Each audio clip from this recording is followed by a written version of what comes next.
আসসালামু আলাইকুম ওয়া রাহমাতুল্লাহ। বর্তমানে আমাদের মুসলিম সমাজে কিছু ভ্রান্ত ফেরকা তৈরি হয়েছে।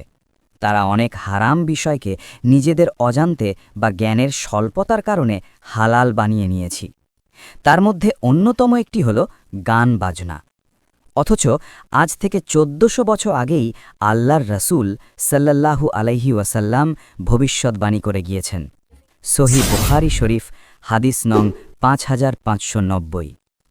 আব্দুর রহমান ইবনে গানাম আশারি রহমতুল্লাহ আলাইহি হতে বর্ণিত। তিনি বলেন, আমার নিকট আবু মালিক আশারি বর্ণনা করেছেন, আল্লাহর কসম, তিনি আমার কাছে মিথ্যে কথা বলেননি। তিনি নবী সাল্লাল্লাহু আলাইহি ওয়াসাল্লামকে বলতে শুনেছেন, আমার উম্মতের মধ্যে অবশ্যই এমন কতকগুলো দলের সৃষ্টি হবে যারা ব্যভিচার, রেশমি কাপড়, মদ ও বাদ্যযন্ত্রকে হালাল জ্ঞান করবে। হায় আফসোস, সেই যুগ এখন চলছে। আমি এমন অনেক মুসলিম দেখেছি তারা জানেই না গান বাজনা হারাম, এমনকি তর্ক করে বলে হারামের দলিলও নাই। তাই বেশ কিছু দলিল তুলে ধরা হল। সূরা আল লোকমান আয়াত নং ৬। অর্থ, মানুষের মধ্যে কেউ কেউ অজ্ঞতাবশত আল্লাহর পথ হতে বিচ্যুত করবার জন্যে অসার বাক্য ক্রয় করে নেয় এবং আল্লাহ প্রদর্শিত পথ নিয়ে ঠাট্টা বিদ্রূপ করে। তাদেরই জন্যে রয়েছে অবমাননাকর শাস্তি। তাফসির ইবনে কাসির। এ আয়াত সম্পর্কে হজরত ইকরামা, হজরত সাঈদ ইবনে জুবায়ের, হজরত মুজাহিদ, হজরত মকহুল, হজরত আমর ইবনে শুয়ায়েব রহমতুল্লাহ আলাইহি ও হজরত ইবনে আব্বাস, হজরত জাবির, হজরত আবদুল্লাহ ইবনে মাসুদ রাদিয়াল্লাহু আনহু বলেন, আল্লাহর কসম, এর দ্বারা উদ্দেশ্য হচ্ছে গান বাজনা নিয়ে সর্বক্ষণ লিপ্ত থাকা। হজরত হাসান বসরি রহমতুল্লাহ আলাইহি বলেছেন যে গান বাজনা, রং তামাশা ইত্যাদির ব্যাপারে এ আয়াতটি অবতীর্ণ হয়েছে। এবার হাদিসের দলিলগুলো দেখব।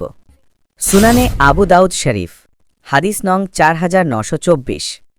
নাফি রাজিয়াল্লাহু আনহু সূত্রে বর্ণিত, তিনি বলেন, একদা ইবনে উমার রাজিয়াল্লাহু আনহু বাদ্যযন্ত্রের শব্দ শুনতে পেয়ে উভয় কানে আঙুল ঢুকিয়ে রাস্তা হতে সরে গিয়ে আমাকে বললেন, হে নাফি, তুমি কি কিছু শুনতে পাচ্ছ? বর্ণনাকারী বলেন, আমি বললাম, না। বর্ণনাকারী বলেন, অতঃপর তিনি কান হতে হাত তুলে বললেন, আমি রাসূলুল্লাহর সঙ্গে ছিলাম, তখন তিনি এ ধরনের শব্দ শুনে এরূপ করেছিলেন।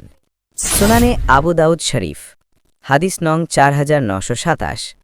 সাল্লাম ইবনে মিসকিন রহমতুল্লাহ আলাইহি এক শাইখের সূত্রে বর্ণনা করেন, যিনি আবু ওয়াইল রহমতুল্লাহ আলাইহির সঙ্গে এক বৌভাত অনুষ্ঠানে উপস্থিত ছিলেন। তখন লোকেরা খেলাধুলা ও আনন্দ আর সঙ্গীতে মত্ত হল।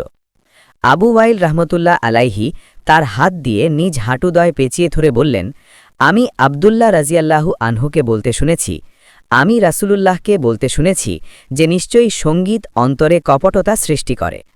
সহিহ তিরমিজি শরীফ হাদিস নং ১২৮৫। কুতাইবা রহমতুল্লাহ আলাইহি আবু উমামা রাজিয়াল্লাহু আনহু থেকে বর্ণিত যে রাসূলুল্লাহ বলেছেন, গায়িকা দাসী বিক্রি করবে না এবং কিনবেও না, তাদের গান শিক্ষা দেবে না, এদের ব্যবসায় কোনো কল্যাণ নাই, এদের মূল্য হারাম। সুনানে ইবনে মাজা শরীফ হাদিস নং ৪০২০। আবদুল্লাহ বিন সাঈদ রহমতুল্লাহ আলাইহি আবু মালিক আল আশারি রাজিয়াল্লাহু আনহু থেকে বর্ণিত, তিনি বলেন, রাসূলুল্লাহ সাল্লাল্লাহু আলাইহি ওয়াসাল্লাম বলেছেন, আমার উম্মতের কতক লোক মদের ভিন্নতর নামকরণ করে তা পান করবে। তাদের পাপাসক্ত অবস্থায় তাদের সামনে বাদ্যবাজনা চলবে এবং গায়িকা নারীরা গীত পরিবেশন করবে। আল্লাহ তাআলা এদেরকে মাটির নিচে ধসায় দেবেন এবং তাদের কতককে বানর ও শূকরে রূপান্তরিত করবেন। এই সকল দলিল দ্বারা বোঝা গেল যে গান, গান শিক্ষা, গায়িকা, বাদ্যযন্ত্র পরিষ্কার হারাম। তবে ইসলাম আনন্দের পথ পুরোপুরি বন্ধ করে দেয়নি।